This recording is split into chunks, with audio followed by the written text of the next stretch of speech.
A mi higgadt, nyugodt álláspontunk az az, hogy egy beteges hazudozóval van dolgunk. Tehát egy beteges hazudozóval nincs miről beszélni.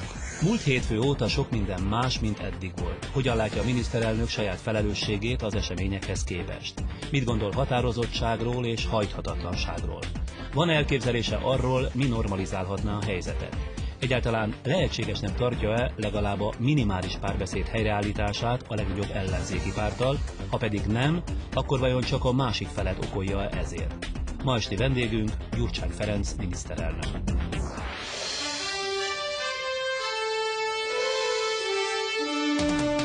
Önök az ATV műsorát látják. Ez itt a Friderikus Most, esti közéleti politikai műsor Budapestről. Friderikus Sándor következik. Jó estét kívánok! Bár viszonylag gyorsan kiderült, hogy a koalíciós pártok frakcióit maga mögött tudhatja, így módon parlamentáris eszközökkel nem váltható le, és neki magának sem áll szándékában lemondani. A miniszterelnök helyzete mégsem ugyanaz, mint nagyjából 10-12 nappal ezelőtt. Ahogyan a kormányzó pártok választási esélyeire is alighanem hatást gyakorol mindaz, ami az elmúlt közel 2 hétben történt. Ma Gyurcsány Ferenc válaszol az én kérdéseimre, kiegészítve ezeket az önök e-mailen megküldött kérdéseivel. Még annyit, hogy ezt a beszélgetést felvételről látják, a felvételt ma délelőtt rögzítettük. Miniszterelnök úr, ön mit tett az elmúlt 10-12 napban azért, hogy lecsillapítsa a felgyülemlett indulatokat? Hát legelsősorban is nyugodtak maradtunk, és én személy szerint is nyugodt maradtam. Tartózkodtam olyan egyoldalú vagy bántónak tekinthető kritikától, ami olaj lett volna a tűzre, és hát leginkább megpróbáltam nem válaszolni azokra a durvaságokra, amelyek egyébként elhangzottak. Ezt mindenképpen tettük meg, hát elkezdődött az önvizsgálat, hogy mi az, amit mi rontunk el, amit én személy szerint rontok el, mit kell majd másként csinálni. Ezt hogyan végzi, ezt az önvizsgálatot? Hát sok vitatkozással és veszekedéssel önmagammal is, meg hát persze sokszor a saját környezetemmel. Ebben vannak politikusok, politikustársak, vannak tanácsadók, vannak olyanok, mint ön, akik engem kérdeznek, meg hát van mondjuk a családom, a feleségem. Az nem merült nyilván fel? Van valami felelősségünk nekünk is ebben az ügyben. Az nem merült fel önben, hogy esetleg végleg lemondja a kampány útjait különös tekintettel a köztéri hangulatra? De hát sokat vitatkoztunk ezen, hogy mit kell csinálni. Jelentős részét le is mondtuk. Egyetlen egy maradt, ugye ezen a héten, éppen a ma délutáni, a pécsi, ahol hát Toller Laci barátunk, Pécs ma is hivatalban lévő polgármestere, jogi értelemben hivatalban lévő polgármestere, küzd a maga életéért. Ott tartozom neki is, az új jelöltnek is, egy zárt térben, nem nyilvánosan. Senki nem mondhatja, hogy provokálok. Hát az jön el, aki engem meg akar hallgatni. Nem utcán, nem nyitott térben. Miért tart a fütyülőktől, a kifütyülőktől, vagy a kifütyüléstől? Hát demokratikus körülmények között zajló kampányban miért kell visszább lépni a tekintetben? Nem tartok. Hát látja, hallja ön is, hogy áll, mint derekasan a sarat, hogyha valaki fütyülni kíván. De azt gondolom, hogy jobb ilyenkor megfontoltabbnak és nyugodtabbnak lenni. Jobb elkerülni még a látszatot is, hogy valaki itt provokálni akar. Azzal együtt is, hogy csodálkozva veszem tudomásra, amikor azt mondják, hogy a miniszterelnök ne provokálja azzal az embereket, hogy találkozik velük és beszél. Ez a dolga a miniszterelnöknek. Akkor provokálná, hogyha kihívóan viselkedne, hogyha konfliktust keresne, hogyha minősítene is bántóan. Abban nem tudnak engem megakadályozni, hogy elmondjam, amit gondolok, hogy hívjam azokat, akik ezt meg akarják hallgatni. Ez így van rendjén. A tekintetben, vagy arról mi a véleménye, vagy mi arra a válasz, hogy miért marad hajthatatlan abban, hogy nem hajlandó konzekvensen úgy bocsánatot kérni, hogy kifejezetten ebből a célból kiül az ország nyilvánossága elé, és itt például Gerő András mondta, de többen is több helyen leírták, hogy az összödi beszédét megismétli, de kezdi egy bocsánatkéréssel. Hogy megértse a nyilvánosság, hogy miről van szó, hogyha a beszéd egészét vesszük. Azért, mert a beszédnek nagyon-nagyon sok jelentési, értelmezési rétege van. miért kérjek bocsánatot? Ez a nagy probléma. Tehát ahogyan A hazugságért. Melyik hazugságért? Szóval ahogyan azt hiszem, hogy épp arról szól ez a hazugság, hogy egy mondatban nem mondható el az ország története. Egy mondatban nem foglalhatóak össze jövőre vonatkozó szándékok, célok. Éppen ez volt a mi hazugságunk egyik része is. Ugyanúgy egy mondatban nem lehet viszonyulni visszamenőleg sem a beszédhez. Ha annyit mondanék, hogy ne haragudjanak, bocsánat, akkor melyikért is? Azért a hazugságért, ami nem az enyém?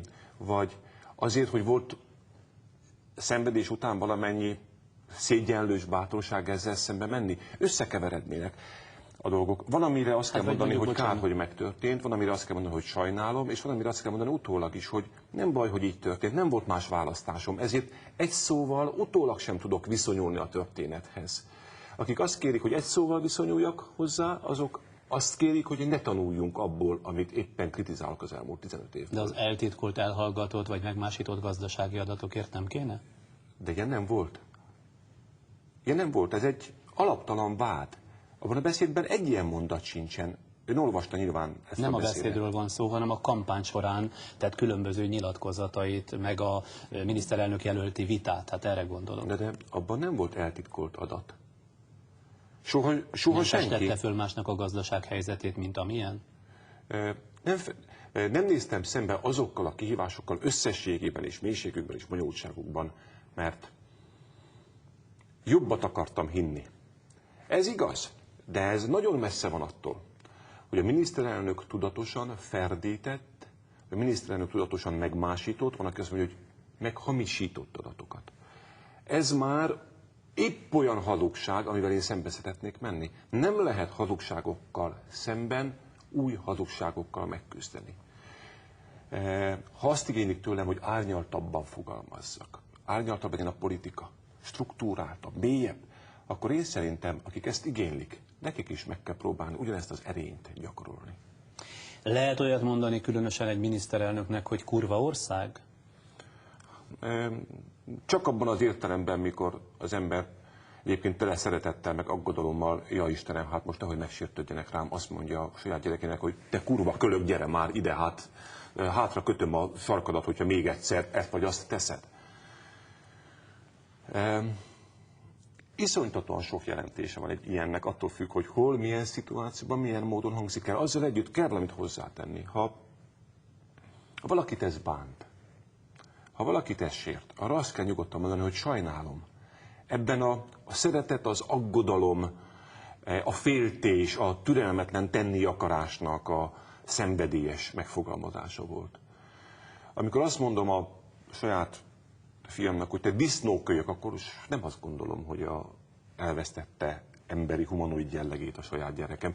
Ezek már a vitának a buta részei. Azt hiszem, miközben másik oldalról meg érteni kell, hogy persze, hogy sokakat bánthat.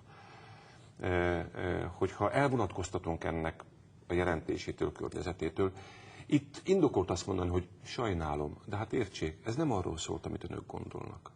Mindarra, ami az elmúlt 10-12 napban történt, egyedül politikai magyarázatot talál? Tehát úgy véli, hogy politikai ellenfelei állnak a dolgok mögött, ők gerjesztik az elégedetlenségeket, ők bújtogatják a tüntetőket? Hogyan mondhatnék én ilyet? Azt hiszem, hogy van benne szerepük. Túl sok a véletlen együtt. De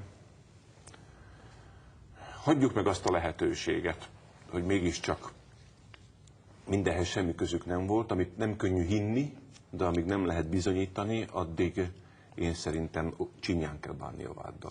Mégiscsak kíváncsi vagyok e tekintetben az ön értelmezésére, hogy mi történt az elmúlt 10-12 napban, illetve hát a választásokat követő hónapoktól egészen mostanáig. Debreceni József, Bauer Tamás, Kéri László és a Magyar Narancs itt az elmúlt napokban és egymástól független ugyanazt az értelmezést adja, ami úgy szól, hogy ez az egész, ami történt, a Fidesz több hónapja végig gondolt manipulatív konstrukciója. Tehát Orbán Viktor nyári, illetve kora őszi jóslatai arról, hogy utcai tüntetések lesznek lesznek, hogy az emberek nem fognak adót fizetni, a gazdák elállják az utakat, amelyet egyébként épp a Fidesz szövetségesei kezdeményeznek, az egy jó előre felépített és nagyon is tudatos terv volt, és miközben súlykolták ezt az ország fejébe, például a hívószavakat a hazugságról, megszervezték ezt a spontán forradalmat. Mennyiben ad hitelt ennek, hogyha ezt a teóriát olvassa?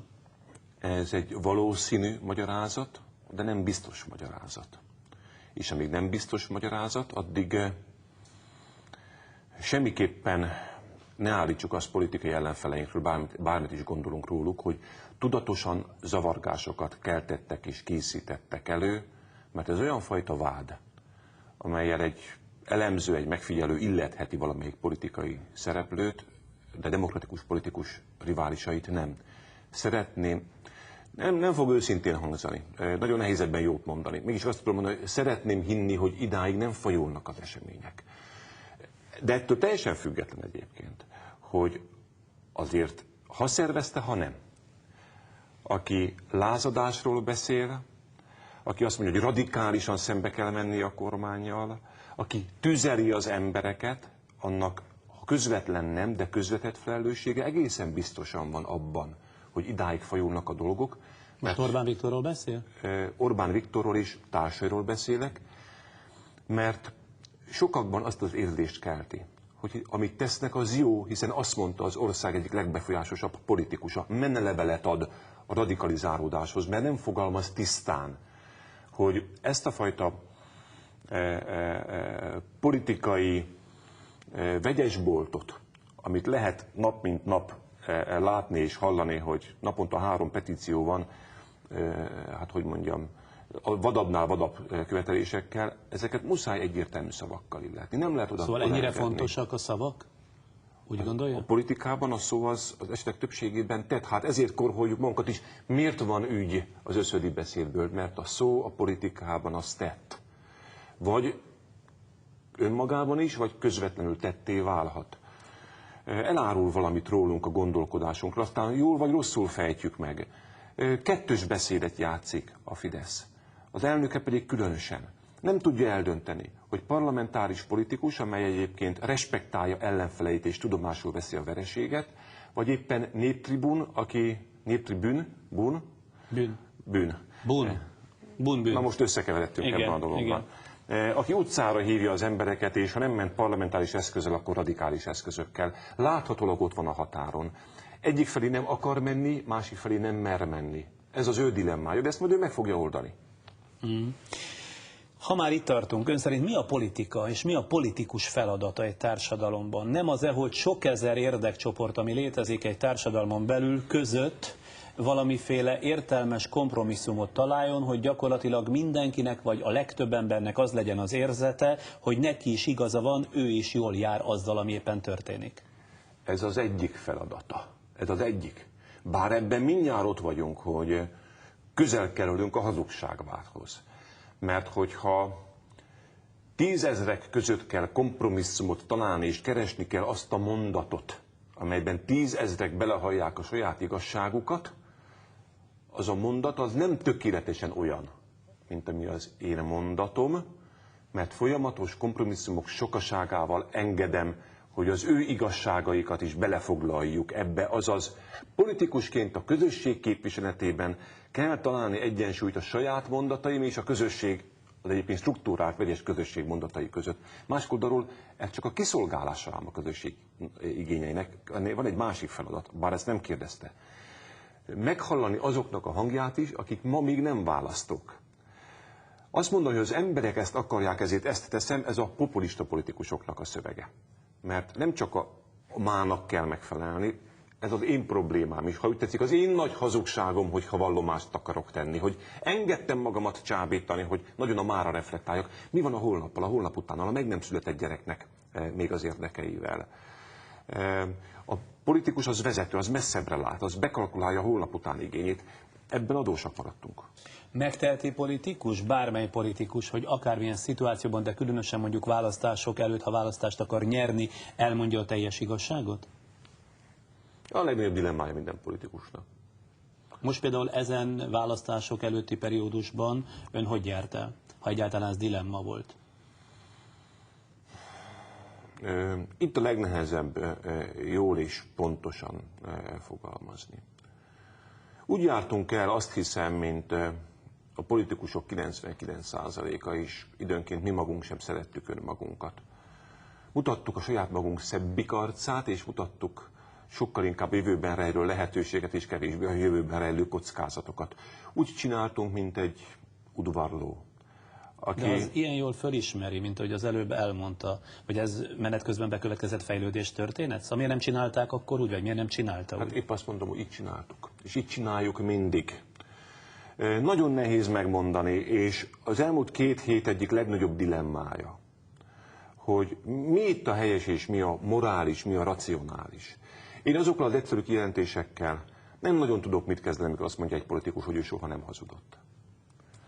Azt hiszem, hogy ilyen nincs. Azt hiszem, hogy mindegyikünk hazudik egy picikét. Éppen az a kérdés, hogy van-e bennünk kellő törekvés, hogy ezekkel a féligasságokkal, hazugságokkal terhes politikát ezt kipucoljuk, kitisztítsuk egy kicsikét. Akkor is, hogyha semmi értelme, mert nem nagyon látom, hogy mondjuk jó fogadó közegre találna. Nézze, amiről most beszélünk, az nem a múlt. A múlt, különösen az elmúlt 8 évén szerintem, az rossz irányba visz bennünket. Az a fajta erőlködés és törekvés, az a fajta szenvedélyes küzdelem hallatszik ki az én összödi szövegemben, hogy változtassunk ezen. Nincsenek végső és jó válaszok. Azt érzem, hogy meg kell változtatni, hogy nem szabad mindig azt mondani, amit tőlünk hallani szeretnének. Hogy talán lehet jobban bízni az emberekben, hogy el lehet azt nekik rendesen mondani, hogy a 700-át kell ebben meg abban változtatni, és nem tudom magának ajándékba adni a boldogságot. Muszáj magának is megküzdenie. Bár az igényei jogosak, legitimek, de mégiscsak van egy közösség, és vannak másoknak is igényei, meg van a holnapnak is egy igénye. A politika az küzdelem azért, hogy sokan érezzék, hogy róluk is szólnak a közügyek. De mi 10 millió fajta külön ember vagyunk. Hogyan lehet mi a 10 milliót belefoglalni? Nem mondhatom csak azt az embereknek, hogy kérem szépen, vért és könnyeket tudok csak ígérni, mert így nem is igaz. Ha ezt mondanám, akkor is hazudnék. Azt mondtam, hogy csinálunk egy másik országot, fejlődéssel, reformokkal. Nem mentem a mélyére, szinte semminek. Ezt hogy érti? Beszéltem egészségügyi reformon, emlékeznek rá sokszor. Hogy nem maradhat így, biztosítás alapúvá kell tenni az egészségügyet. Beszéltem egy korábbi interjúban arról, hogy szerintem előbb-utóbb a vizitdíj az elkerülhetetlen lesz. Erre a saját ellenzékem azt mondja a választási kampány utolsó heteiben, hogy azt mondja a miniszterelnök, hogy 380 000 forint lesz a mandulaműtét. Őrült dilemma. Meggyőződésed neked, mint politikusnak, hogy előbb-utóbb bele kell tenni az embereknek is a magukét. De azt látod, olyan hangulatot keletkeztetnek, amelyben az a vita már nem lefolytatott, hogy mi az, hogy 380 000 forint egy mandulaműtét. Micsoda eszelős hazugság ez? Hát 200-300-400 forint lehet, hogy lesz a végén. De itt már olyan hangulat van, amikor nem mondhatod el. Mert ha azt mondod, akkor azt mondja, hogy beismert a Gyurcsány. 380 000 forint lesz, és ott tartunk, ahol a nem lesz gázáremelés hazugságába kergetik a politikust. Ha irracionális politikai hangulatot alakítunk ki, akkor irracionális válaszok születnek, és ha az ember csak úgy tud menekülni az irracionális, egyébként hazug válasz elől, hogy egy kisebb hazugságot mond. És már csak az a vita, hogy kicsi vagy nagy hazugságok állnak egymással szemben. De ez hogyan mondjam el 2 héttel a választási kampány előtt? Hogy ha ön azt mondja, hogy 380 000 forint a mandulaműtét, akkor arra nekem nincsen más lehetőség, mint azt mondani, hogy vizitdíj, az meg micsoda? Mint hogy ez a miniszterelnök előtti vitában, azt hiszem felismerült. Az nem, ott a receptdíj. A receptdíj, és az nem is lett. Igen. És az nem is lett. Egyébként min múlik az, hogy ez megszűnjön? Tehát magyarán szólva, hogy egy akcióra ne az akciót figyelembe vevő reakció szülessen. Márpedig, hogyha ez így marad, akkor egymás fogjai lesznek, és belekényszerítik magukat a másik koncepciójába, ugye? És főleg a kezdeményező fél, ha jól értem. Amikor én politikus lettem, és elkezdtem először szerepelni, így televízióban, akkor azt mondták nekem az olyanok, mint ön is, akik tanácsokat osztottak, hogy hogyan kell jól szerepelni, hogy 2 nagy titok van. Egyik oldalról ne akarjál más lenni, mint amilyen vagy, másik oldalról meg vedd tudomásul, hogy természetesnek lenni, és a képernyőn természetesnek látszani az nem ugyanaz. Ön is el akar jutni a nézőkhöz. Úgy teszi fel a kérdést, hogy ők megértsék, hogy eljussanak a problémák mélységéig. Nem ugyanúgy beszélgetünk most a televíziós műsorban minden tekintetben, mint az ön irodájában. Már ez is egy csipetnyi hazugság. Mert más a műfaj, más a szabály. Nekem is ez a dilemmám. De ami nálunk műfajelméleti könyvekben le van írva, az önöknél egyszer csak olyan dilemmatárgyát képezi, hogy megoszt egy országot. Szóval... De hát erre mondtam, hogy ha már ez a dolog idáig eljutott, akkor tekintsük egy lehetőségnek, hogy ezt végigbeszéljük. És innentől kezdve az a fajta leegyszerűsítés, ami ebből a politikai szereplők egyike másikának szándékai szerint lett vagy lenni készül, az egy újabb hazugság. Akkor üljünk le nyugodtan és beszéljük meg. Nem lenne talán jobb, hogyha nem neveznénk hazugságnak? De valószínűleg, hiszen nem is nevezném annak, hiszen a hazugság miről szólt? Felrázni egy csapatot, az enyémeket, egy szenvedélyes kiáltás, hogy nem értitek, változtatni kell ezen az országon. Az úgy, ahogyan tesszük, az hazugság, amikor a feleségemnek mondok valamit a szenvedély hevében. Azt nem gondolom megnyugodva. Ha az kikerülne a nyilvánosság elé, arra azt mondanák, hogy te jó Isten, itt nagy baj van, pedig nem így van. Hát az maga a hazugság, hogy ezt nyilvánosságra hozzák. Miket szokott mondani a feleségének? Hogy lehoznám neki a csillagot az égről, de az az igazság, hogy ő is tudja, hogy nem tudom lehozni.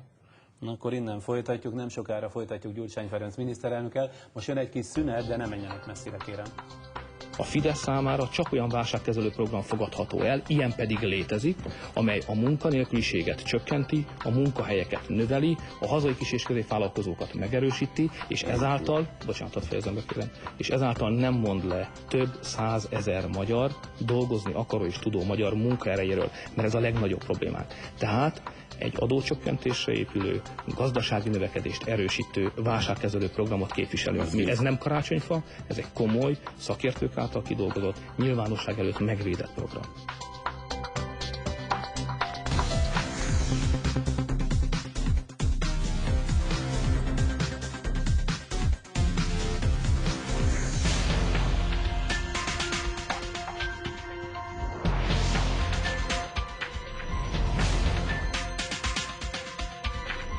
...1997. szeptember 29-én, tehát ma 9 éve hozta nyilvánosságra egy brit tudós csoport azon kutatási eredményeit, amelyek bizonyítják, hogy a kergemarhakór az emberre is veszélyes lehet.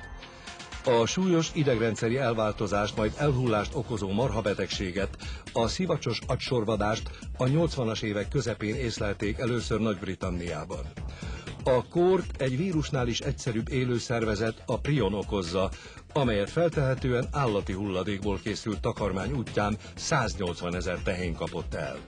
A brit kutatók rájöttek, hogy a fertőzött marhahús fogyasztása és az embereket megtámadó, gyorsuló elbutulással és súlyos idegrendszeri elváltozással járó, végzetes kimenetelű, mindmáig gyógyíthatatlan Creutzfeldt-Jakob-kór között összefüggés van.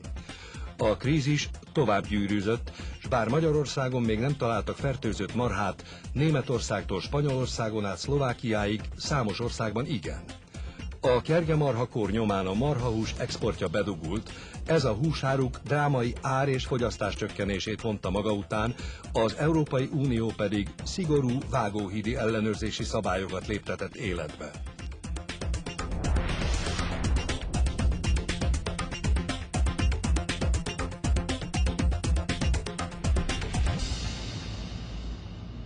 Felszólítom Gyurcsány Ferencet.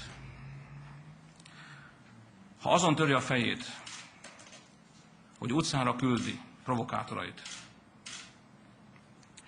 ha netán azt gondolja, hogy néhány ember élete sem drága ár azért, hogy ő hatalomban maradjon, és hogyha esetleg az is megfordult a fejében, hogy saját maga ellen megrendezzen egy merényletet, ezt ne tegye.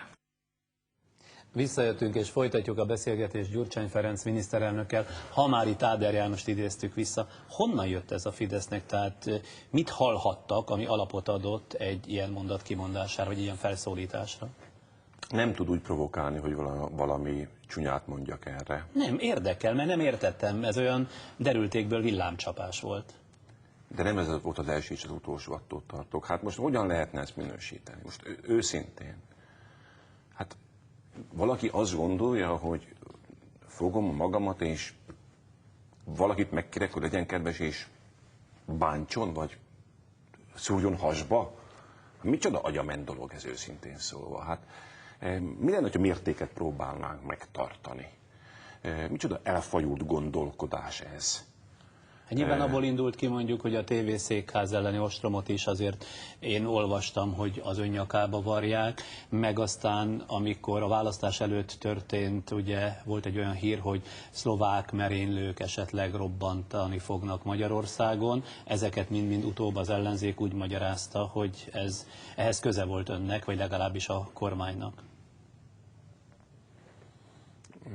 Mit tudok erre most mondani? Ha nem akarja, ne kommentálja. Azt tudom mondani, hogy butaságok, blödségek, az a fajta politika megy tovább itt, ami ellen lázadni próbálok én magam is. Erről szól Magyarország. Akkor okos, arra értelmes válaszoljon, emberek. Az értelmes szónak miért nincs esélye a súlykolással szemben? Nem, én azt hiszem, hogy van. Azt hiszem, hogy van. Ha megköveznek az én szocialistáim is, azt mondom, hogy 90 óta minden választáson Magyarország úgy választott, hogy az előtte álló alternatívák közül a nyugodtabbat, a mérsékeltebbet, a jövőre, inkább a jövőről szóló alternatívát, lehetőséget választotta. Sokkal érettebb az ország, az kétségtelen, azzal borzasztóan nehéz kampányolni, visszatérve a beszélgetésünk előző részére, hogy hát kétségtelen a költségvetési hiány lassan-lassan elmegy, feszültségek vannak a költségvetésben, hát most akkor egy picikét megszorítunk. Ez még azért igényel egyfajta bátorságot. De az ország egész építészete mérsékelt, visszafogott, gondolkodik. Sokkal jobb ez az ország, mint amilyennek időnként feltételezzük. Egészen biztos vagyok benne, és ezért korholom utólag is sokszor magunkat, meg magamat is, hogy valószínűleg sokkal több tere van itt bízni az emberekben. Elfogadni, hogy meg fogják ők ezt érteni, és különösen most, hogy sok év múlva lesz először választás, 2009-ben, európai parlamenti választás. 2,5 évig nincsen választás, nem tudom, hogyan fogjuk kibírni ezt. Megpróbálni egy másik fajta stílust, beszélgetni egymással, mélyre menni. Nem csak súlykolni az egy-egy mondatot. Meglátjuk, hogy beszélgetni az emberekkel, szerencsém. vagy beszélgetni az ellenzékkel? Ezzel is, azzal is. Most ők vannak egy picivel, annyival nehezebb helyzetben, ha jól látom, akkor ők ilyen ultimátumszerű megfogalmazást tesznek, hogy mi ezzel a kormánnyal és ezzel a miniszterelnökkel nem beszélünk. Ez nem jó, azt hiszem. Ezzel maguknak is, az országnak is ártanak. Nem szabad becsukni ajtót. Beszélni kell egymással. Hát mi vagyunk Magyarországon, ők meg mi. Ez nem többség-kisebbség kérdése. Ha már itt tartunk, ön szerint van morális válság Magyarországon? Egyáltalán nem gondolom. Azt gondolom, hogy morális kérdések sokassága van most az asztalon, és sokan küzdenek ennek a helyes megválaszolásával. Én is, hogy beszéljünk világosan. Miben van felelősségem és hol rontok el? Hogyan kell összeegyeztetni? Volt egy nagy vitám, egy interjú kapcsán. Belemehetünk egy percre? Persze. Azt mertem mondani, hogy a politikának az erkölcse és a hétköznapoknak az erkölcse az más. A hétköznapokban másként beszélünk, mint a nyilvánosságban. Ezt az imént is mondta, igen. Nem tudtuk megvitatni. Úgy tettek a politikusok, minthogyha én a Holdról jöttem volna. Hogyan mondhat valaki ilyet, miközben a napnál is világosabb, a vallásnak van egy erkölcse, és folytathatnám tovább. Érdemes lejjebb menni. Próbálkozhatnánk azzal, hogy ne olyan műsorokat csináljunk, ahol én fölmondom a magunk programját, amit megtanultam, hanem nagyjából úgy, ahogyan most megpróbálunk beszélgetni. Beengedek a kételyekbe, ami engem foglalkoztat. Megosztom a szenvedélyemet, meg megosztom azt az erőt is, hogy mit gondolok, merre kell menni. Van ennek nagy kockázata, de talán ezzel lehetne átalakítani az országot. Ez egy másik beszéd, ez egy másik fajta politika, mint amit korábban megszoktunk. Már föltettem, anélkül, hogy jeleztem volna néhány nézői kérdést, de egy névvel is mondom, Palkói Béla, aki magát úgy jellemzi, hogy gondolkodó értelmiségi, kérdezi a következőt. Miért van az, hogy a magyar politikai életet 8-10 éve a politika agresszív öncélúsága uralja, amely a választópolgárokat manipulálja, és nem a közös megoldások keresése érdekében, hanem az ellenfelek totális kiszorítása céljából. És hogy ezt már én teszem hozzá, miért nem tudunk ebből kitörni közel egy évtizede? Nem tudok olyan választ adni, ami az ön műsorának bal és jobboldali szimpatizánsainak egyaránt tetszeni fog. Mert az én válaszom erre a kérdésre viszonylag egyszerű, de tudom, hogy én nem vagyok egy független fél. Azért van itt a politika, mert szerintem, mert a magyar jobboldal 1997-8 óta folyamatosan azt súlykolja, hogy a magyar baloldal illegitim, történelmi morális értelemben, hogy a közjót csak ő szolgálja, hogy, hogyan is mondták, diktatórikus kutyából nem lesz demokratikus szalonna, és folytathatnám még a sort. Azaz, ha elvitatják egymástól a demokratikus politikai verseny folytató felek, hogy a másik is létezik, és ő is a közjót keresi, csak ő másképp, mint én, akkor abból előbb-utóbb élet-halál harc van.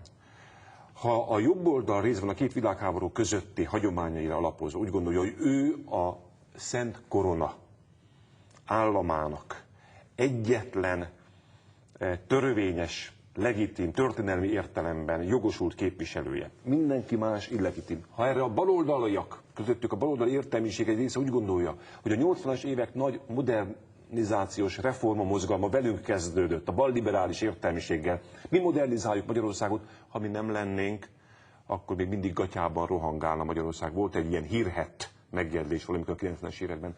Ha így viselkednek az elitek egymással szemben, akkor nem riválisai egymásnak, hanem ellenségei egymásnak. Van ebből kitörés?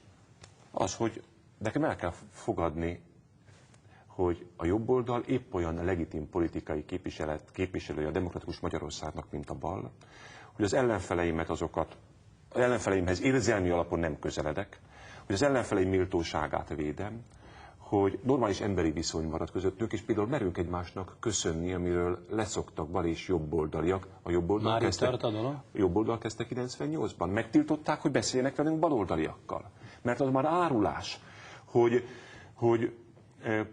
politikai párthoz kell igazodni a riporternek, sportolónak, zenésznek, civil szervezetnek. Azt kell mondani, hogy hát álljon már meg a menet. Itt ez arról szól, hogy ők éppen, hogy nem. Hogy egyébként azt lehet mondani, hogy én sokra tartom az ellenfeleimet, hogy mondhatják rám, hogy beteges hazudozó vagyok. Van egy rossz hírem. Bár sok mindent gondolok riválisaimról, de soha ehhez hasonlót nem fogok kimondani. És azt a luxust meg nem engedem meg magamnak, hogy gyűlöljek, hogy utáljak, hogy ne szeressem a riválisaimat. Mert nem ez a dolgom. Az a dolgom, hogy jobb politikus legyek, mint ők. Egy más mesdjét ajánlok. Miért érdektelen, és miután ez elhangzott többször is a héten, meg a múlt héten muszáj szóba hozzam, miért érdektelen ön és pártársai számára, hogy hogyan került ki ez a bizonyos hangfelvétel Balaton-Összödről? Ugyanis ha az előbbi logikák igazak, tehát ha valamiféle manipulatív konstrukció létezik, és azt mondja, ennek addig nem ad teret, amíg bizonyítékai erre nincsenek, ez mégiscsak a legfontosabb kérdések egyike, ha jól meggondoljuk, mert ha ez egy tudatosan felépített stratégia, akkor Kéri László szavaival élve politikai gengszterizmussal van dolgunk. Ezektől a módszerektől a jövőben rendben van, hogy ön mondjuk magát nem kívánja megvédeni, meg tud harcolni ellene, de bennünket, választópolgárokat mégiscsak meg kellene védeni, mondom, ha ez így igaz. Nem pontosan fogalmaztam akkor, azt hiszem. Mert így, ahogyan felteszi a kérdést, így igaza van. Nem érdektelen. Mitől kellett megóvni magunkat múlt héten, hétfőn, kedden, amikor a beszéd a nyilvánosságra került? Hogy az azt követő vitában világos volt, hogy ez hetekig vitatárgya lesz. Ez uralja a vitát. Azt akartam, hogy arról beszéljünk, amit a lényeg, ami a beszédben van, ami a mögötte van igazi nagy probléma. Mert szerintem ez a problémának nagyjából a 90%-a, és az egy valóságos kérdés, amire kell válaszoljunk, hogy hogy hogyan jutunk el odáig, hogy valaki illetéktelenül behatol, ha így van, valaki kijátsza a pártot valaki más számára, vagy, amit sokan feltételeznek, belül valaki ártó szándékkal, rossz akarattal összejátszik a mi ellenzékünkkel. Ez nagyon fontos kérdés, hogy a három magyarán közül lesz melyik vizsgálat? Akik erre, adottam már tudom, hogy akik ebben az ügyben kell, hogy dolgoznak, azok dolgoznak. És meg fogjuk tudni mi is, nem csak ön? Hát, ha lesz eredmény, akkor természetesen. Ön korábban sokszor elmondta már, hogy politikai ellenfelei vannak, csak és ellenségei nincsenek, amit az imént is nagyjából aláhúzott. Nem vonja kétségbe, mondta, megint csak korábban, hogy Orbán Viktor demokrata meggyőződési politikus. Változatlanul ez a véleménye? Azt gondolom, hogy az indokoltnál talán több engedményt tesz, de amíg nem derül ki fehéren-feketén, hogy tudatosan és szánt szándékkal átlépje a demokratikus normákat, amíg a határon mozog, addig inkább maradjunk jóhiszeműek, még akkor is, hogyha egyre nehezebb jóhiszeműnek maradni vele kapcsolatban. Azzal kapcsolatban mi a véleménye, hogy a Fidesz büntetőjogi eljárást fog kezdeményezni önnel szemben? Magyarul tehát feljelentést tesz nagy valószínűséggel, még hogyha 3 vádpont közül egy tegnap előtt itt ült büntetőjogász azt is mondta, hogy 2 jogi nonsens, a harmadikkal kapcsolatban kételjei voltak, de nem volt határozottan elzárkózó. Hát, hogyha úgy látja, hogy van bármi is, amiben én büntetőjogi normát sértettem, akkor mindenképpen tegye ezt meg. Aztán majd tisztázzuk a dolgot. Normális dolog, hogy a politika eszköze ez, a büntetőjog? Ha én büntetőjogot sértek, akkor ez nem politikai kérdés, akkor ez a jog kérdése. Nem veszem zokon riválisaimtól, hogyha akkor ezért felelősségre kívánnak vonni, sőt, azt mondom, hogy ez a dolguk. Egy újabb nézői kérdés következik, Bártfai Sarolta írta, illetve kérdezi öntől. Az a saját ötlete volt-e, hogy azokban a kritikus órákban a CNN-nek az amerikai riporter anyanyelvén adjon interjút? Miért kockáztatja meg az ilyen helyzetet, ha egyszer politikai részletkérdéseket, pláne meg lélektani momentumokat nem, vagy csak nehezen képes angolul kifejezni? Hát a kérdezőnek ki nem mondott, de érzékeltetett kritikájában igaza van. Nem volt tudatos. A részletek nagyjából, ha érdekesek, úgy zajlottak, hogy a köztelevízióban voltam az egyik kollégájánál egy 1 órás műsorban, és menni akartam haza este 9 órakor. Nagyon fáradtan, 72 órája nem aludtam akkor. És azt mondják az én kollégáim, hogy van itt még egy CNN riport. Mondom, mi van itt még? Azt mondják, egy CNN most élőben. Akkor menjünk, legyünk rajta túl. Ez élő volt ráadásul? Igen.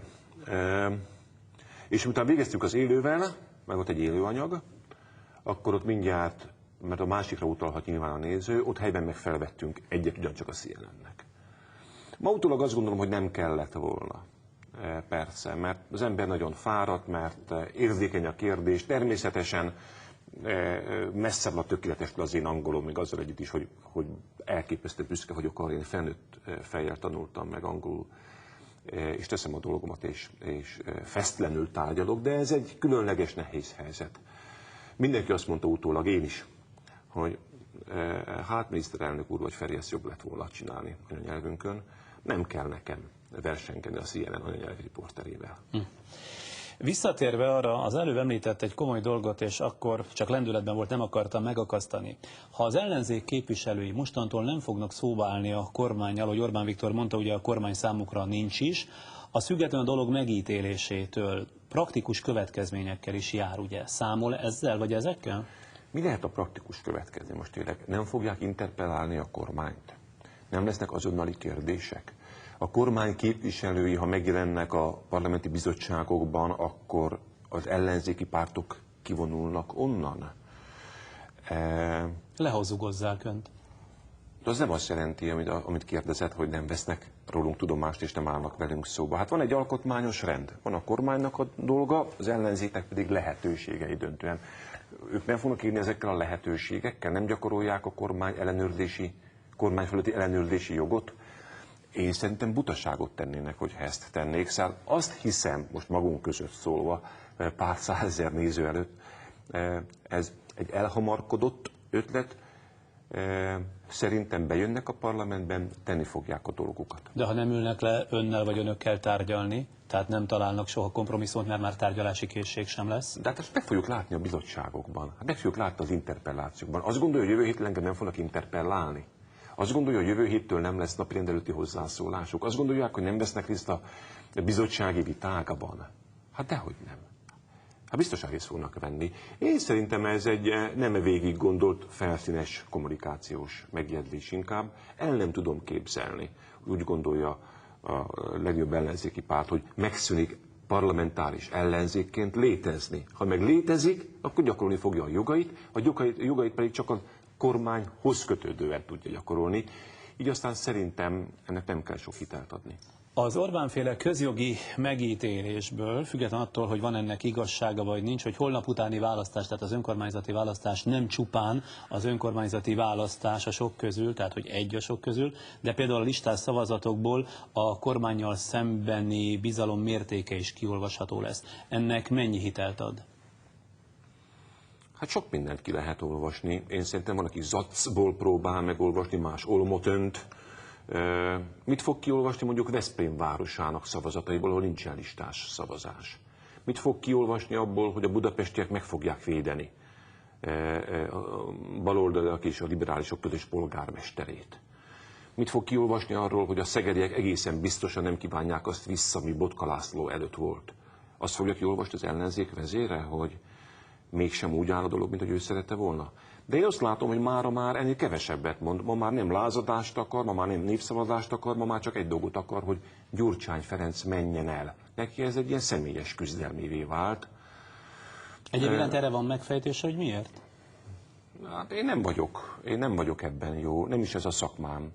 És én általában nem szoktam abban hinni, hogy a politikusok lelkéből levezethető a politika, még akkor sem, ha természetesen hat a lelki állapot a politikára. Szerintem oktalan, ha egy politikus ennyi indulattal van tele, és ilyen erős érzelmei vannak riválisával szemben. Ez luxus. Ráadásul ez a gyengeség luxusa, én úgy gondolom. Mit gondol? Hogy fog ebből a politikai válságból kijönni az ország? Lesz tanulsága valamennyünk számára, vagy, ahogy ez történni szokott, megtörtént velünk, és felejtsük el, semmi nyomot nem hagy? Ugye ez nem igazából politikusoknak szóló kérdés, ehhez tömeglélektanásznak kell lenni. Nem is gondolom, hogy mindig politikussal beszélgetek, még a politikus ülés. Én rám hat ez a dolog. Én bennem van vívódás, nem akarom eltakarni, hogy mit kell másként csinálni. De hadd mondjak egy talán nem profán hasonlatot. Hogyha egy házasság kezd, én sokszor visszatérek ehhez a hasonlatot. Igen, ez nyilván pszichológusok majd megfejtik. Hogy egy házasság kezd boldogtalan lenni. Nem azt mondom, hogy tönkre megy, csak egyszerűen boldogtalan, mint ahogy a harmadik magyar köztársaság is nem egyszerűen tönkrement, hanem azt a fényét, azt a szépségét sok tekintetben elveszített, ami benne volt a 90-es évek elején. Majd egyszer csak leülnek a felek megbeszélni a dolgokat. Csúnya dolgokat is egymás fejéhez vágva, meg mélyen beszélgetve. És azt mondják, hogy megfordítjuk a dolgokat. Ha ki is beszélték, másnap nem lesz minden sokkal jobb. Az egy hosszú folyamat. Ha most elkezdjük ezeket kibeszélni, nem az fog történni, hogy október 2-án hirtelen más lesz. Tévednek. Sok ilyen beszélgetés, sok gyötrelem, és valahol még mondtam, nem publicisztikáktól változik ám meg az ország, hanem társadalmi konfliktusoktól, az abban szerzett tapasztalatoktól, az által teremtett szembesítés kényszerétől. Hogy másokat is nyomni fog, mint hogy engem is nyom, hogy az ég áldóját Feri, hol csinálod te rosszul, mi ebben a te dolgod, hol engedtél túl sokat a saját elveidből. És ha más is fölteszi magának ezt a kérdést, meg százezrek egy csipetet változtatnak, hát övék Magyarország, nem én vagyok Magyarország, én egy vagyok. Na de éppen ez az. És ha instabil marad az ország, mondjuk az önkormányzati választások után? De nem lesz instabil az ország, mint hogy ma sem az. Van 1-2 ezer ember kint a téren, és van közel 10 millió otthon, akinek fontos a nyugalom. Aki azt mondja, hogy nem értek egyet a miniszterelnökkel, sőt, nem kedvelem. A másik azt mondja, hogy tartson ki. De ezt nem úgy kell megbeszélni. Én nem látok instabilitást. Én nem látok erős törekvést földazítani a rendet. Sőt, azt látom, hogy azt mondják, hogy tessék megbékélni azzal, hogy ilyenek vagyunk, és kompromisszumokkal vagy vitával, de megőrizni ezt az országot. Én a többséget ilyennek látom. Nem keverem össze a téren lévő pár ezret. Meg kell őket hallgatni. Tudni kell, hogy mit mondanak. Én nem söpröm le az asztalról, mit mondanak. Nem tehetem. Ők magyar polgárok, van véleményük.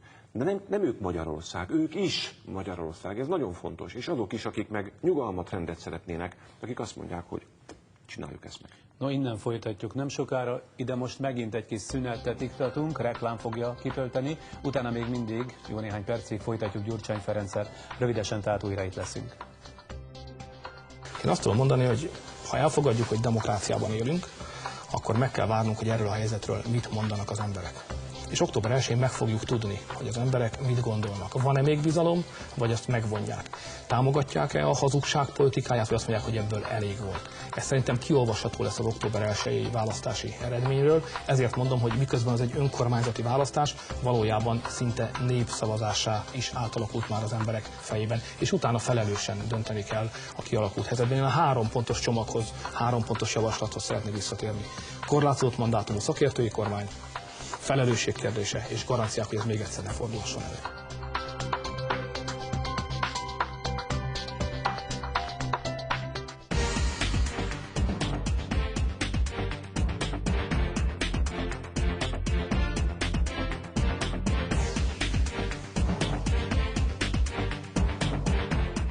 A tegnapi hír morális válságot okozott Magyarországon.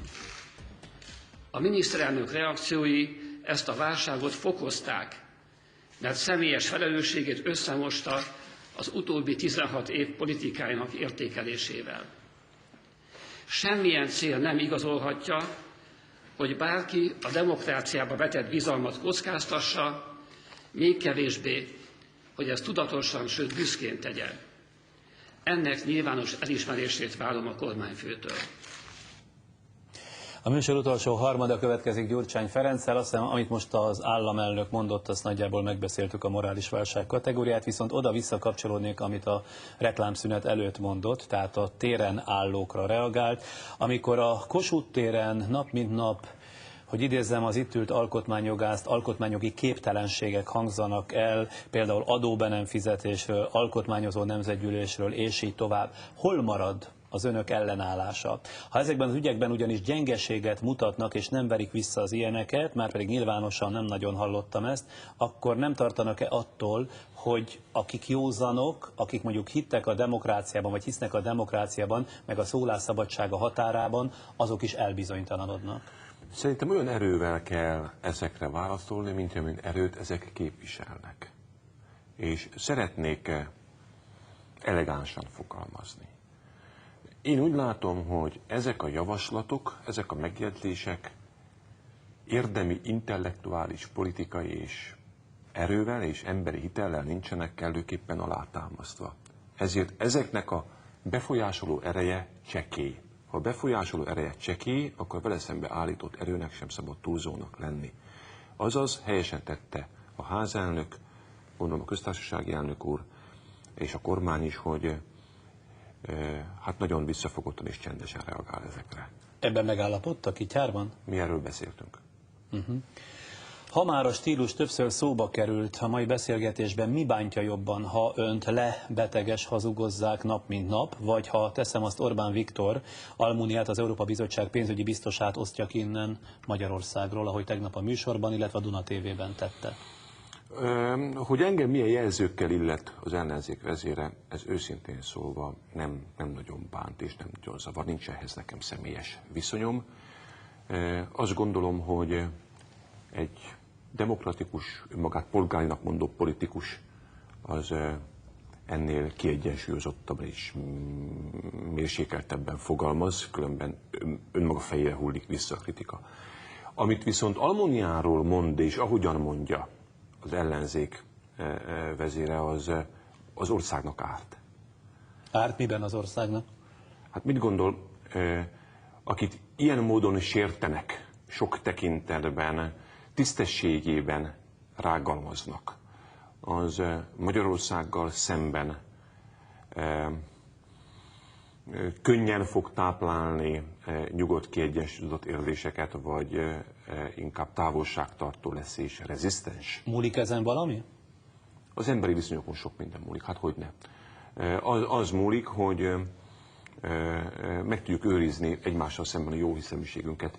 Nem szabad ellenségeket keresni Magyarországnak. Nem kell, azt gondolom, az Unió vagy a bizottság tisztviselőit tisztességtelenséggel, rossz indulattal megvádolni. Ez nincsen rendjén. Egy következő nézői e-mail Szekér Péterné kérdezi, egy kicsit hosszú lesz a kérdés, de nagyon fontos, amit ír szerintem. Ön a konvergencia program keddi brüsszeli jóváhagyását a terveit támogató lépésnek fogja föl, gondolom, de ez egyben olyan kényszerhelyzetbe is hozta, amelyben nincs mozgástere, nem? A programba foglaltakhoz képest semmiben nem engedhet, egy lépést nem hátrálhat, miközben a legkülönbözőbb társadalmi csoportok, rétegek arra várnak, hogy elinduljon velük valamilyen párbeszéd arról, nem lehet-e itt vagy ott változtatni, finomítani a dolgokon. Mit fog tenni, kérdezi tehát Szekér Péterné. Azt, amit csinálunk, azt nem Brüsszel miatt kell csinálni. Egyensúlyt Brüsszel miatt kell teremteni. Hát ha úgy gondolnánk, hogy mégsem azt tesszük, amit gondolunk, hanem amit mondjuk az ellenzék javasol, hogy hirtelen adót csökkentünk. Annak az lenne a vége, hogy egy pillanat alatt a forint mondjuk 320 forint lenne, a kamatok elmennének az égig, ettől munkahelyek szűnnének meg, az infláció 10% fölé menne, elvinni a jövedelmeink jelentős részét. Ez az egyik lehetőség. A másik, hogy bár senki nem örül neki, ha egyszer többet költöttünk, mint amennyink van, egy picikét visszaveszünk. Tudom, hogy nagyon nehéz, egy fillérről is nehéz lemondani. 2000 és 2006 között az átlagos jövedelmek vásárlóértéke, a reál értéke 43%-kal növekedett. Most azt kell mondani, hogy megállunk egy pillanatra, sőt, egy kicsikét vissza kell lépni. De ettől, bár nem szeretjük, sőt, sokan azt mondják, hogy gyűlöljük, nem fog beköszönteni az általános jóléti válság Magyarországon, bármennyire is nehéz. De szóval én szerintem ezt nem Brüsszelért csináljuk, hanem magunkért. Teremteni egy jó alapot. Brüsszelnek nem az a feltétele, hogy akkor minden szavát megtartani egy ilyen programnak. Be kell tartani, én szerintem magunk miatt a kiadáscsökkentéseknek, az egyensúlyteremtésnek minden fő számát, magunk miatt mondom. Én nem azért engedem fölpuhítani a programot, mert ez Brüsszelnek nem tetszik, hanem mert az Magyarországnak nem jó, nem áll érdekébe. Finomítani biztosan lehet a programon, puhítani nem szabad. Soha nem is leszek ehhez partner. A program és a reform ugye egymással azért összefüggnek. Azt miért nem hiszi el változatlanul, hogy a reformot nem előbb meghirdetni kell, hanem, ahogy itt a nézés utalt az iménti kérdésben, az érintett társadalmi csoportok képviselőivel fontos lenne végig tárgyalni. Mire való ez a rohanás? Ugye 2 hete beszélgettünk itt a nyilvánosság előtt, de azóta sem láttam, hogy előállt volna, és világosan megmagyarázta, vagy elmagyarázta volna, hogy mi a reform, ehhez képest mi a megszorítás, és harmadrészt pedig mit, miért kér tőlünk. Nem jók az esélye ilyenkor egy kormánynak, meg a miniszterelnöknek, amikor egyszerre kell csinálni a kiigazítás, és egyszerre kell neki indulni nagy átalakításnak. Törvényszerűen összefolyik. Ráadásul a reformok arról szólnak, hogy átrendezünk felelősségi viszonyokat, sokak érdekeit sérti. Előre én szerintem nem könnyű ezt, vagy majdnem lehetetlen jól elmagyarázni. A végén fogják azt mondani, hogy te jó Isten, azt hiszem, hogy megérte, hogy megcsinálták. De az nem lesz késő? Hát előre meg kéne győzni ahhoz társadalmi csoportokat, hogy együtt haladjanak, vagy legalábbis beleéljék magukat a változás lehetőségébe, meg jójába, nem? Hát válasszunk egyetlen egy területet, mert különben ezoterikus lesz a beszélgetésünk. Egészségügyi reform, mondjuk. Ha megkérdezzük az embereket, hogy mind változtatnak leginkább, akkor az egészségügy ott van az első 3 válasz között. Ha megkérdezzük, hogy mi a baj vele, akkor azt mondják, hogy nagyon egyenletlen, hogy ki mit kap, milyen szolgáltatások vannak, másút ennek és másút annak, hálapénztől kezdve sok mindenről beszélnek. Ezzel elkezdünk változtatni, de a részletkérdések bonyolult sokasága az embereket nem nagyon izgatja, és bizonyos értelemben igazuk van. Ő mikor emelte fel utoljára az autó motorház tetejét? Ugye régen? Soha. Soha. De mondjuk én ilyen szempontból üdítő kivétel vagyok. De most képzelj el, hogy tőlem azt várják, hogy úgy adjam el az autót, hogy elmagyarázom, milyen bonyolult szerkezetek sokasága van abban, és hogyan lesz ennek a végeredménye egy kényelmes autó. Aki így akar eladni egy autót, az egy őrült. Mit mond egy kereskedő? hogy ez hozza azt az álmot, ami a magáé, ez kényelmes, ez gyors, ez biztonságos. Hogy ez hogyan lesz olyan, ez önt nem érdekli. A kormány azt kért tőlem, hogy meséljem el, hogy mik a reformnak a részletei. De az embereket helyesen nem is tudom, izgatja. Nekem mit kell mondani?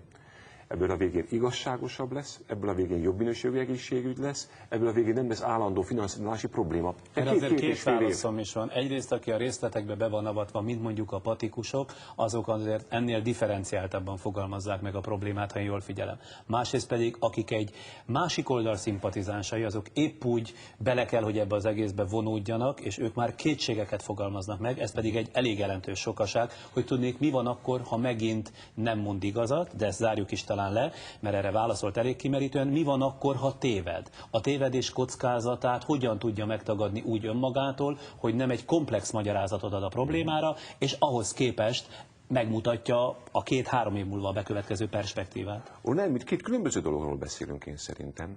Aki be akar tekinteni a részletekbe, az tud.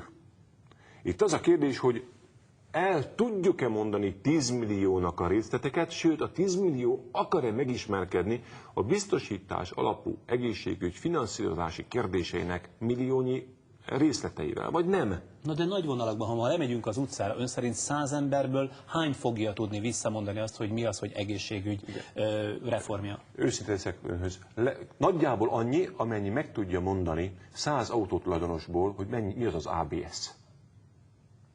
Nem tudják az emberek, mert a vége érdekli a történetnek. Ahányan meg tudják mondani, hogy a Friderikus műsora, az hogyan készül. A végeredményre kíváncsiak. Hogy önnek mennyi munkája van, hogy a végén legyen itt egy 45 perces nézhető műsor. Hogyan kell ezt megcsinálni? Az őt nem érdekli. Ő szolgáltatást akar kapni, ő szívesen nézi ön. Na de egy rossz konkrétum lerontja az egésznek a jóját. Mint ahogy az ön műsorában is egy rossz konkrétum tönkre tud tenni mindent. Csak a tétje ennek sokkal kevesebb, mert holnap majd javítok. Az öné pedig egy 3-4 éves perspektíva. Ettől még az emberek ugyanolyanok. Nem létezik az ember, akinek más a viszony az egészségügyi reformhoz, mint a Friderikus Most műsorhoz és a saját bogár hátujához. Honnan ismeri ilyen jól az emberi lelket? Hát magunkat ismerem. Nem tévedhetetlen? Úgy egyáltalán nem. Hát ugye azt mondom, hogy a részleteket nem csak, hogy lehet tudni, hanem aki akarja, az belemehet a részletekbe. Hol? Hogyan? Ezernyi módon. Találkozhat az egészségügyi miniszterrel, aki hetente tart fórumokat. Elmehet az egészségügyi minisztérium honlapjára, meghallgatja a miniszterelnököt, aki egy éve mondja a biztosítás alapú egészségügy ezernyi részletét a 3 különböző csomaggal. És folytathatnánk a sort. Nincsen erre jobb kommunikációs stratégiája egy másik országnak? Tehát nem kölcsönöztek? Valamitől én hatástalannak érzem, és attól tartok, hogy a többség e tekintetben velem van. Általában igen, van bennünk egy vágy,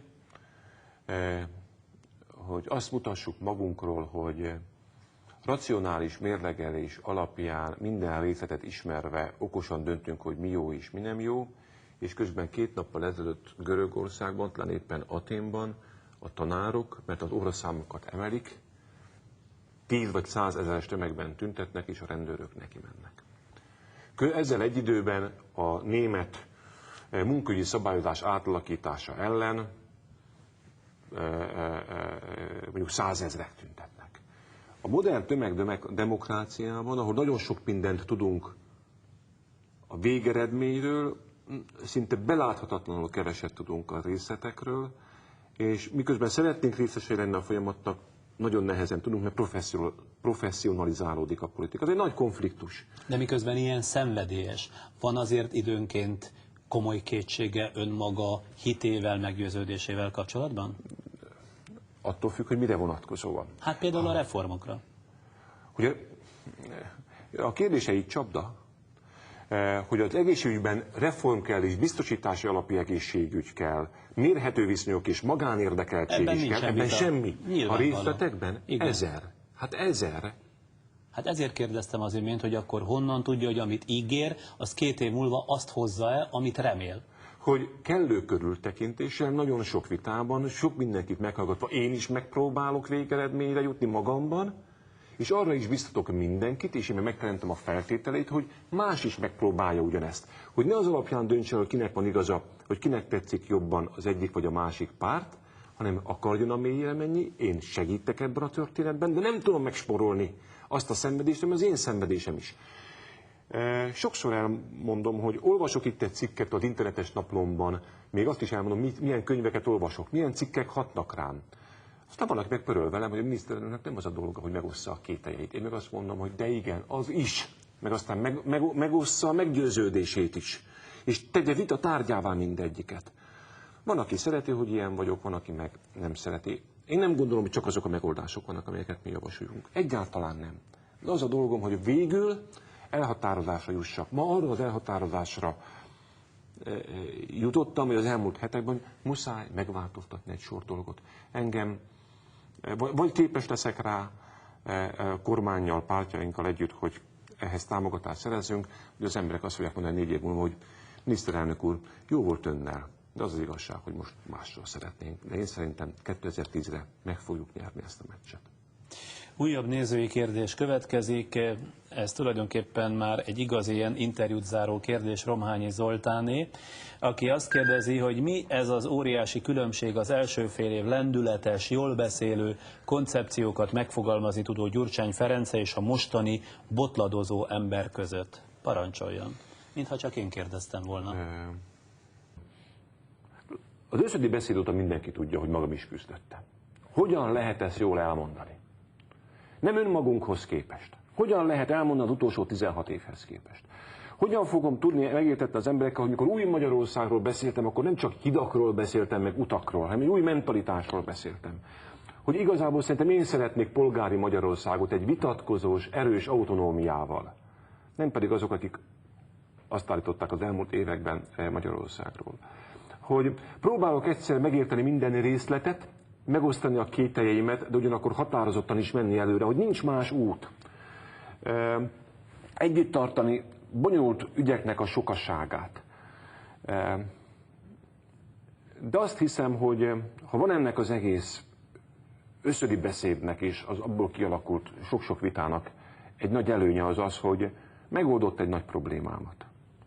Azt a problémát, hogy ez a mondjam vagy nem mondjam, és hogyan mondjam el, hogy értsék.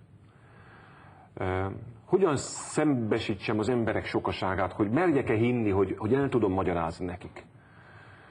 Szerintem tettem a dolgomat, de nem mertem mondani.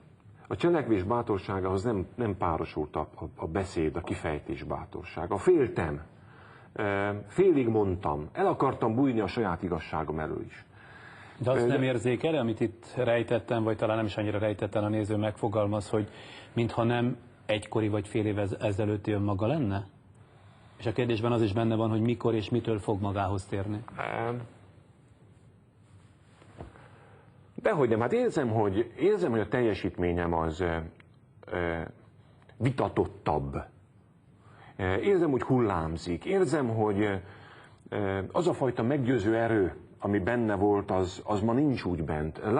Látszik benne az én saját küszködésem is. De ez nem a politika lényegével való küszködés.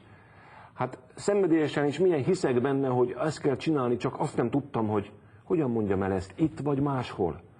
Hogyan szembesítsem magunkat, meg önmagamat azzal, hogy amit tettünk, az túl sok ponton átdolgozásra szorul.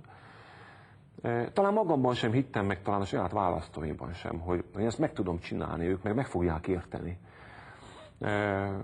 Ez a készség olyan nagyon nem múlhatott el, hiszen ez még odébb van. De ha a kétségem nem is változott, a helyzet megváltozott. Bizonyos értelemben megszűnt az a válaszfal, ami az én félnyilvános világomban megosztott dilemmáimat, szenvedélyeimet tartalmazta, és a nyilvánosság közötti. Nincs miért megpróbálnom nem egyenesen beszélni, mert megtették nekem azt a szívességet, mondom idézőjelbe, hogy lelepleztek. Én egy mélyen hívő, elkötelezett reformer pasi vagyok. Aztán az ország eldönti, akar-e magának ilyen miniszterelnököt, vagy hisz a korábbi illúziókban. Ez meg az országon fog múlni. Egy rövid prognózis kérek, 1 perc van hátra, vagy talán már annyi sem. Milyen eredményt jósol az MSZP-nek, illetve a kormánykoalíciónak a holnap utáni önkormányzati választáson? Jó eredményt, olyat, amelyel tisztességgel ki lehet állni, amely nem lesz népszavazásra alkalmas a tekintetben, hogy hát akkor a kormány ellen szavaztak. Bár kétség nem fér hozzá, hogy mind a két oldal úgy fogja magyarázni, hogy mi győztünk. Ezért mondom részleteiben. Én szerintem Budapest kerületeinek érdemi többségét szocialisták és liberálisok vezetik. Budapestet szociálisok és liberálisok vezetik, és Demszky Gábor lesz a főpolgármester. A nagyvárosaink többségét, megyei jogú városoknak a többségét mi fogjuk vezetni. Azt hiszem, hogy lényegesen kevesebb megye lesz szocialisták irányítása alatt, mint 2002-ben. Ott azt gondolom, hogy szerényebb eredményünk lesz. Összességében mind a két párt azt fogja mondani, már most mondom önnek, hogy győztünk, mind a két nagy párt. Az elemzők pedig azt fogják mondani, hogy ez egy kiegyensúlyozott eredmény, ami a Fidesznek vereség, a szocialistáknak, a liberálisoknak a várakozásokhoz képest meg jobb eredmény. Miniszterelnök úr, köszönöm szépen az interjút, köszönöm, hogy itt volt. Az elmúlt 1 órában Gyurcsány Ferenc miniszterelnök volt a vendégünk, és nagyon remélem, hála az önök kérdéseinek is, amit ezúton is köszönök, hogy sikerült sok mindent tisztáznunk. Már csak 1-2 perc van hátra a műsor végéig, még kis időre visszajövünk mindjárt.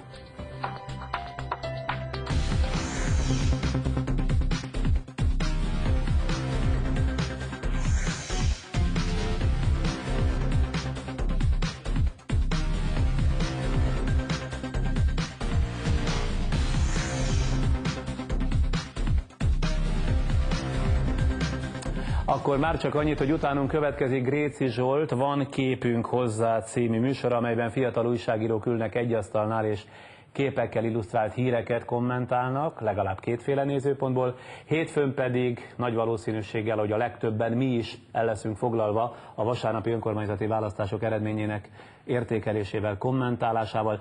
Természetesen igyekszünk ezúttal is csak ránk jellemző fogást találni a témán. Dolgaink így mentek 2006. szeptember 29-én, jön egy hétvége, választás vasárnap, aztán hétfőn ismét találkozunk. Jó éjszakát és sok szerencsét!